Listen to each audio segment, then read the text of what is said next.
नमस्कार। आज बात करते हैं भारत में धर्मनिरपेक्षता की, सेक्युलरिज्म। शब्द तो बहुत सुना है, पर इसके असल मायने क्या है?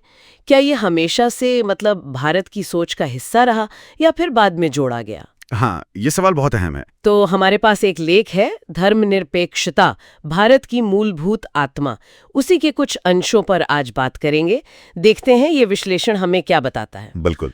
और देखिए, पहली बात जो ये लेख कहता है वो ये कि भले ही धर्मनिरपेक्ष शब्द संविधान की प्रस्तावना में 1976 में जोड़ा गया, हाँ, 42वें संशोधन से। सही, पर ये जो भावना है धर्मनिरपेक्षता की, वो यहाँ भारत में पहले से मौजूद थी। अच्छा। जैसे इसमें जवाहरलाल नेहरू के विचारों का भी जिक्र है ना? हाँ, बिल्कुल।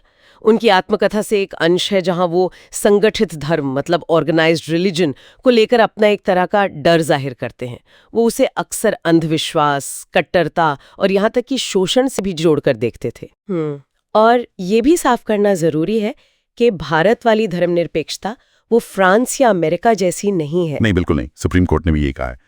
फ्रांस में तो देखिए, धर्म और राज्य बिल्कुल अलग थलग हैं, सख्त अलगाव।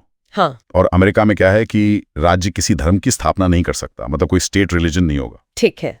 भारत का मॉडल इन दोनों से अलग है। यहाँ राज्य का धर्म से एक सैद्धांतिक दूरी बनाए रखने का सिद्धांत है। अच्छा, तो अगर ये भावना पहले से थी तो इसकी जड़ें कहाँ तक जाती हैं? कितनी पुरानी है? ये लेख हमें बहुत पीछे ले जाता है, सम्राट अशोक के समय तक। अशोक, वाओ। हाँ, उनके शिलालेखों का हवाला है, खासकर रॉक एडिक्ट 7 और 12।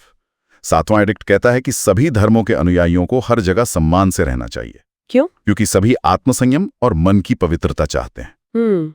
दिलचस्प। और 12वां एडिक्ट तो और भी साफ है। वो चेतावनी देता है कि अपने पंथ की बेवजह बढ़ाई और दूसरों की बुराई ना करें, इससे अपने ही पंथ को नुकसान पहुंचता है। सही बात है। और अशोक का जो धर्म था वो कोई रिलीजन या मजहब नहीं था, वो शासन चलाने के नैतिक सिद्धांत थे, प्रिंसिपल्स ऑफ गवर्नेंस। अशोक की बात तो बहुत पुरानी हो गई, लेकिन क्या ये सोच हमारे स्वतंत्रता सेनानियों के मन में भी थी, आजादी के वक्त? निश्चित तौर पे। लेख में मोतीलाल नेहरू समिति 1928 उसका जिक्र है, फिर कांग्रेस का कराची संकल्प 1931। हाँ, ये तो सुना है। पर एक शायद चौंकाने वाली बात भी है इसमें। वीडी सावरकर के आशीर्वाद से हिंदू महासभा ने 1944 में एक मसौदा बनाया था। हाँ। उसमें भी स्पष्ट रूप से राज्य धर्म का विरोध किया गया था। कहा गया था कि राज्य का कोई अपना धर्म नहीं होगा। अरे वाह, ये तथ्य तो आमतौर पर सुनने को नहीं मिलता। बहुत दिलचस्प है ना? और फिर जब संविधान सभा बैठी, हाँ, कॉन्स्टिट्यूएंट असेंबली, वहां भी ईश्वर के नाम पर शपथ लेने का प्रस्ताव आया था, पर वो खारिज हो गया। अच्छा। और मजे की बात ये कि धर्मनिरपेक्ष शब्द, जैसा हमने कहा, शुरू में संविधान में लिखा नहीं था, पर फिर भी इसे संविधान की मूल भावना, उसकी आत्मा का हिस्सा माना गया।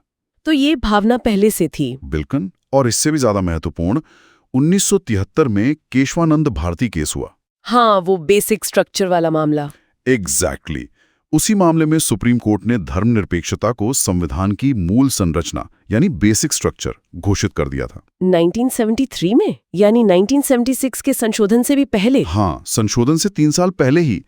कोर्ट ने कहा कि जैसे संघीय ढांचा या न्यायिक समीक्षा संविधान के मूल तत्व हैं, वैसे ही धर्मनिरपेक्षता भी है, भले ही शब्द लिखा ना हो। कमाल है। तो शब्द जुड़ने से पहले ही इसे इतना अहम मान लिया गया था। अच्छा, अब एक और सवाल।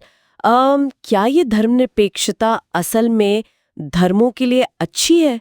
कुछ लोग तो मानते हैं कि ये धर्म विरोधी है। लेख का तर्क इसके उलट है। वो कहता है कि धर्मनिरपेक्षता असल में धर्मों को राज्य के दखल से बचाती है, उनकी स्वायत्तता, उनकी आजादी बनाए रखती है। कैसे? देखिए, जब कोई धर्म राज्य धर्म बन जाता है तो अक्सर राज्य उस पर हावी होने लगता है। राजनीति धर्मों को अपने हिसाब से चलाने लगती है। अच्छा, उदाहरण है इसके? हाँ, लेख में उदाहरण दिए हैं।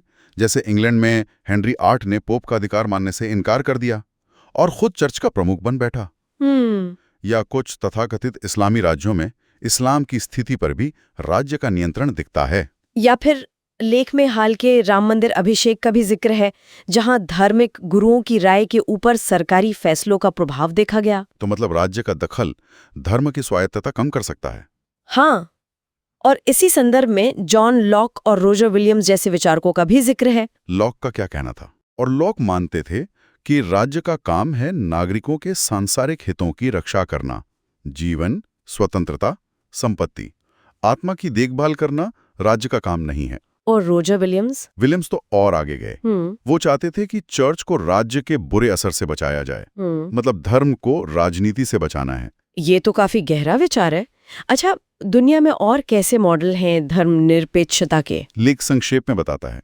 जैसे यूके में एक आधिकारिक चर्च है, चर्च ऑफ इंग्लैंड, पर सभी नागरिकों को समान अधिकार और धार्मिक स्वतंत्रता है। आयरलैंड की प्रस्तावना ईसाई धर्म से शुरू होती है, पर राज्य धर्म निरपेक्ष है, तटस्थ है।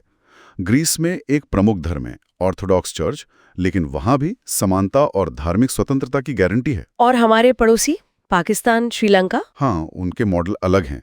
पाकिस्तान एक इस्लामी राज्य घोषित है, पर सैद्धांतिक रूप से अल्पसंख्यकों के अधिकारों की बात करता है। श्रीलंका बौद्ध धर्म को प्रमुख स्थान देता है, लेकिन धार्मिक स्वतंत्रता भी देता है।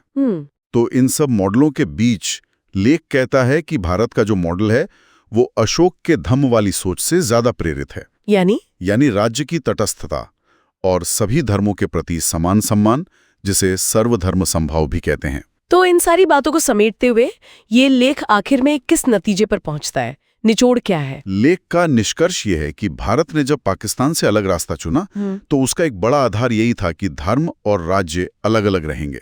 हमारे संविधान निर्माता एक ऐसा ही देश चाहते थे जो किसी एक धर्म से न पहचाना जाए।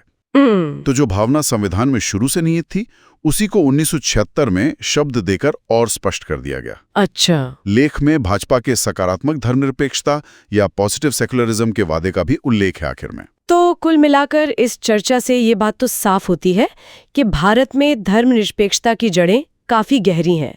ये सिर्फ 1976 का एक संशोधन भर नहीं है, ये हमारे इतिहास और हमारे संविधान की मूल भावना से जुड़ा हुआ मुद्दा है। बिल्कुल सही। और यहाँ से एक विचारणीय प्रश्न भी उभरता है, जो लेख सीधे तौर पर नहीं पूछता पर सोचने पर मजबूर करता है। क्या?